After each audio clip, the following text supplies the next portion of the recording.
Hello and welcome. In this lecture, I want to show you how to create and run your first C program. The purpose of this lecture is not to necessarily have you understand the code that you're running, but to introduce you to the compilation and the building, how to run your program and kind of what you encounter. So the first thing you need to do is you're going to need to bring up code blocks. So you want to double click on the icon here and bring up the IDE. Now we know from the past that the first thing we need to do before we can write a C program is we need to create a project. And we know how to do that from a previous lecture, so I'm going to go through that quickly. But you just go to File, New, and you say New Project. We're going to select the console application. We're going to keep the basics defaults. We're going to say C, Next. We're going to actually create a, just say sample app. This will be a sample application. It's going to be in our downloads directory and so forth. Hit next. We're going to create, release, and debug, and say finish. Now by default, this is going to create a file for us, main.c. I'm going to delete this because I want to show you how you can create your own single source file. So here I'm just going to say remove from the project. And again, the purpose of this lecture is to introduce you to the build and compilation phases. It's not necessarily important for you to understand the code in the lecture because we're going to go through that another time. So now that I have a project, I can right click on the project, or I can go up to File and I can say New File.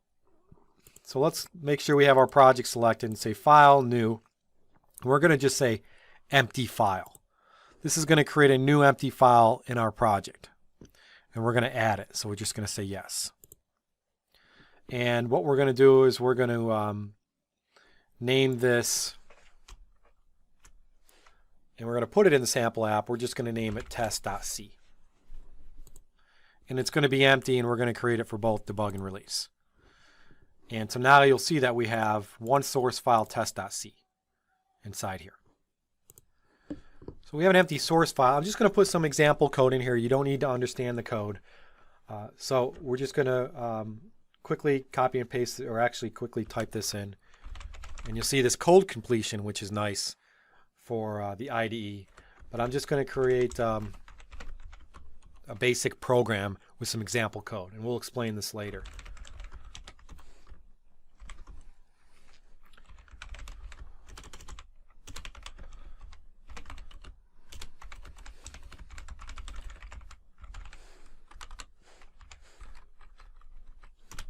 So this would be the editing phase where we actually edit the source code. And so again, don't worry about this code, but we have a source file in here. And what we want to do once we've actually created our source file is you'll notice that there's some code in here and that the name of the file has a C extension. So that's important. We have test.c.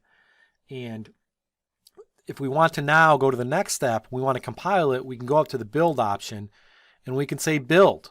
And what this is going to do is it's going to compile the program, test.c, and it's going to link it.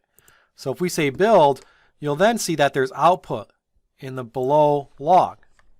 Might be a little tough to see. But when I selected the build option, it actually tried to build the sample app project, which included one source file, test.c. And what this output window is showing on build.log is the command used to compile, which is ming32 gcc. It then used some compiler flags, you don't really worry about it. And it took as input test.c. And then from the input, the next thing it did was it linked right after it compiled the O file that was generated. But this will be the window where you can see any compiler errors or if it compiled successfully. You'll notice here that there are 0 arrows and 0 warnings. So I was able to compile successfully. So that compilation and linking worked fine. To run my program, all I have to do is go up to build and say run. And I could have done the build and run in one step if I wanted, but I wanted to just demonstrate that how you would do it. So now I would say run. When I run it, you're going to see that the program was actually run. And what happened in Windows is it brought up a separate window. It's basically the DOS prompt. And it ran the program with output. And what you'll see here before we look at the output is you'll see that the build.log actually ran another command, which is it basically executed the app that was generated from the code. And then when you double click on that in Windows, it generates this DOS prompt. The output comes to the DOS prompt. So this is sort of, right here, this window here is the console. And this is where the output goes. You'll notice that the output of the program is, hi, my name is Jason. And then you say process return 0. That's just saying the program returned. Press any key to continue. But the output here means that the program ran with some output. And again, this is the console or the terminal. We can press any key to close it. And you will want to occasionally clear out your window too sometimes to just get rid of some of the, so it's easier to run. But you can see that build.log will show you. And you can build messages also can show you that there were no errors and so forth. There are different windows. So if you run, if you compile and it runs fine, you have no problems, then you're good to go. And this program didn't do much. It just output some data to the console. But what would happen if you ran and there were some errors? So for example, all C statements have to have a semicolon. Say I get rid of that semicolon and I save the file. And every time you edit a source code file, you always want to save it. You can do a Control S, or you can go up to File, and you can say Save Project, or Save All Files, or right there, Save All Files.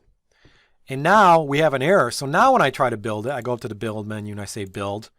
You'll notice that if I go to the Build log, there's a big red highlight that says 1 error. And it's mainly because I forgot my semicolon. But this window here is the build log window that shows you that there's compilation errors. So you cannot run a program with a compilation error. We know that. Okay, so this is what you would see in errors, and running successfully is what you would see prior. So again, the purpose of this lecture is to show you how to build and run a program. The source code doesn't necessarily matter. So we were able to create a project. We were able to create a source file, test.c, and then we built it, which did the compiling and linking at the same time, and then we wanted to execute it, we just hit the run command. And if you have any errors when you build and compile, you'll get a red highlight and you'll have to go back and fix that error by adding the semicolon, hitting Control S to save, and then going back to build, and if we build again, you'll see there's no errors, and it'll build.log. So it built successfully, and then we can then run it again. And again, running it will bring up our window here and our output for the program. Okay, so a nice little demonstration to show you how you can build and run your first program. In our next lecture, I'm going to give you a challenge. I'm going to give you an assignment to do pretty much the same thing, except change the output a little. So you don't really need to understand the source code that much. You just want to change the output. Okay, I hope this was helpful. Thank you.